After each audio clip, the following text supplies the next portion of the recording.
All India Bar Exam Preparation. Important question answers. Part 5.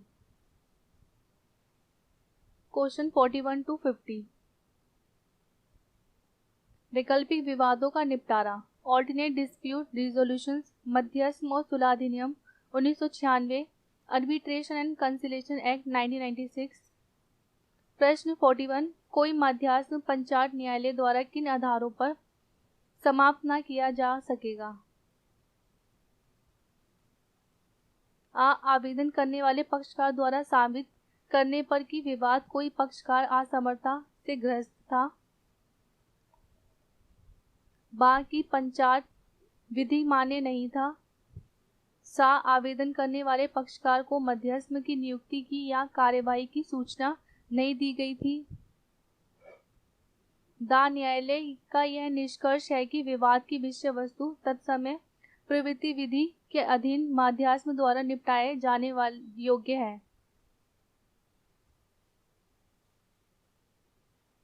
उत्तर. दा. न्यायालय का यह निष्कर्ष है कि विवाद की विषय वस्तु तत्समय प्रवृत्ति विधि के अधीन मध्यस्थ द्वारा निपटाए जाने योग्य है.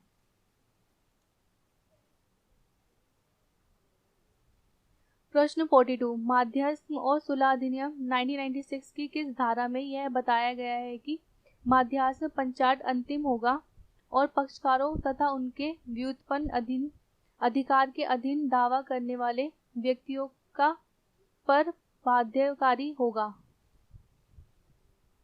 आ. धारा 30. बा. धारा 35. सा. धारा 42. दा. धारा 25. उत्तर है बा. धारा 35. प्रश्न 43. धारा 36 के अनुसार पंचायत का प्रावधान कैसे किया जाएगा? आ. मध्यस्थ व सुलह अधिनियम के अधीन पंचायत की तरह. बा. भारतीय संविधान अधिनियम के अधीन संविधान के प्रवर्तन की तरह. सा. सिविल प्रक्रिया संहिता के अधीन न्यायालय की डिग्री की तरह. दा. न्यायालय के एक निर्णय की तरह. उत्तर है सा. सिविल प्रक्रिया संहिता के अधीन न्यायालय की डिग्री की तरह. प्रश्न 44.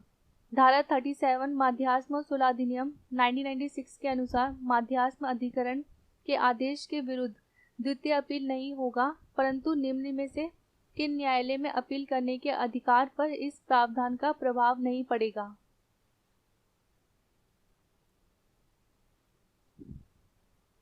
आ. उच्च न्यायालय. बा. उच्चतम न्यायालय.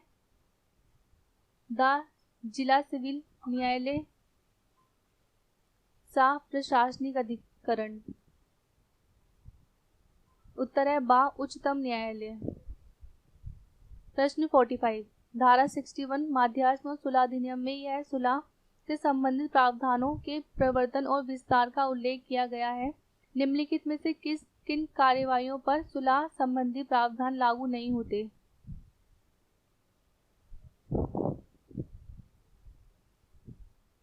आ. संविदा जात विधि संबंध से उद्भूत विवाद को. बा. विधिक संबंध से उद्भूत विवाद को संविदा जात नहीं है.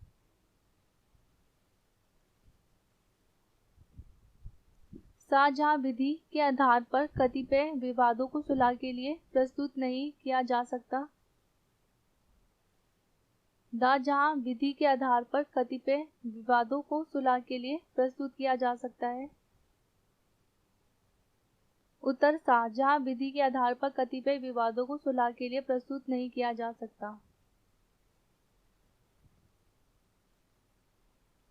प्रश्न 46. सुलह कार्यवाहियों के आरंभ के विषय में सत्य कथन इंगित कीजिए. आ. एक पक्षकार द्वारा दूसरे पक्षकार को सुलह के लिए लिखित आमंत्रण. बा. दूसरे पक्षकार द्वारा स्वीकृति. सा. 30 दिन के भीतर स्वीकृति को जवाब न देने नामंजूरी माना जाएगा. दा. उपरोक्त सभी सत्य है. उत्तर है दा. उपरोक्त सभी सत्य है. प्रश्न 47. पक्षकारों द्वारा अधिकतम कितने सुलहकर्ता नियुक्त किए जा सकेंगे? आ 3, सा 2, बा 5, दा कोई संख्या निर्धारित नहीं है। उत्तर है आ 3। प्रश्न 48, 3 सुलहकर्ताओं वाली कार्यवाहियों में सुलहकर्ताओं की नियुक्ति किस प्रकार होगी? आ प्रत्येक पक्षकार एक सुलहकर्ता नियुक्त कर सकेगा और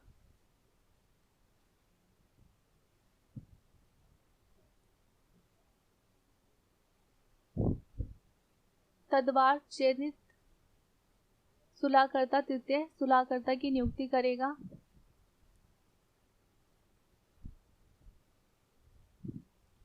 बा प्रत्येक पक्षकार एक सुलहकर्ता नियुक्त कर सकेगा और पक्षकार सहमति से तीसरे सुलहकर्ता को नियुक्त करेगा।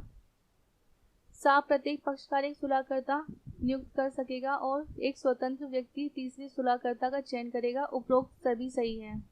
उत्तर है बा प्रत्येक पक्षकार एक सुलहकर्ता नियुक्त कर सकेगा और पक्षकार सहमति से तीसरे सुलहकर्ता की नियुक्ति करेगा। प्रश्न 49, सुलहकर्ता किन नियमितियों से बाध्य होगा? आ सिविल प्रक्रिया संहिता 1908, बा साक्ष्य अधिनियम 1872,